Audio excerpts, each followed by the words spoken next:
Astăzi mă aflu la Cisnărie și am o casă mai atipică, dacă înțelegi ce vreau să zic, pentru Andrei Chirițoiu și pentru clienții mei. Avem accesul auto, după cum se vede, avem o poartă rustică și niște scări antice, să zicem. Haideți să vi-l arăt. Cel mai mare avantaj al apartamentului este că e cu două intrări. Nu contează unde vrei să intri, dar intri. Chiar la intrare, pe partea cealaltă, avem o priveliște superbă în care poți să-ți bei cafeaua de dimineață. Haideți să vă arăt prima jumătate. Ne intrăm, ne dezinfectăm și intrăm într-un hol de acces. În hol de acces este o cameră în care poți să te închizi, să nu mai ieși niciodată de aici. Aici avem o cale de acces către Nirvana. De fapt este o bine care stă zăcadă.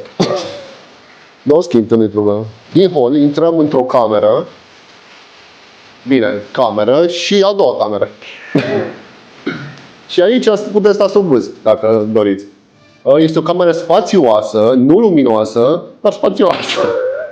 Avem o sobă de teracotă. Nu știu ce-i cu ea, dar eu zic să nu o aprindeți, să o lăsăm așa. Lăsăm gluma la o parte. Avem și calorifere. Unele sunt montate, altele mai puțin. Ne-am întors în prima cameră, am vrut să vă arăt și caloriferul. Este pe poziție. Avem o baie ochiometric de 5 metri pătrați, dar de fapt în acte sunt 2. Măcar pare mai mare. Tot aici avem și o sobă antiatomică în care poți să-ți faci și ciorbica, te protejează, poți să te și încălzești, poți să o arunci. Intrăm acum în al doilea segment al acestei proprietăți minunate. Haideți după mine. Aici intrăm în bucătărie, care are un potențial extraordinar, dacă înțelegi ce vreau să zic. Avem încălzire pe pardoseală, este încălzire wireless, inclusiv și țevile sunt wireless.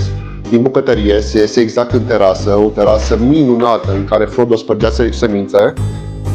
De-aia zic, din această minunată terasă avem niște scaune care datează de secolul XVI-lea. Aici sta principesa Margareta și aici principele Filip. Pentru mai multe detalii tehnice o să vă povestească Roxana. Bună! Apartamentul pe care tocmai l-ai văzut are 60 de metri pătrați, avem o pivniță cotoparte cu vecinii și ea tot 60 de metri pătrați, niște cotoparte de grădină, tot împărțită cu vecinii și mai departe zice Adi. Am preluat legătura, ne aflam numărul 38 în Cisnărie, pe strada Măgurii. Prețul găsiți mai jos, hai la vizionare să te surprinde mai mult.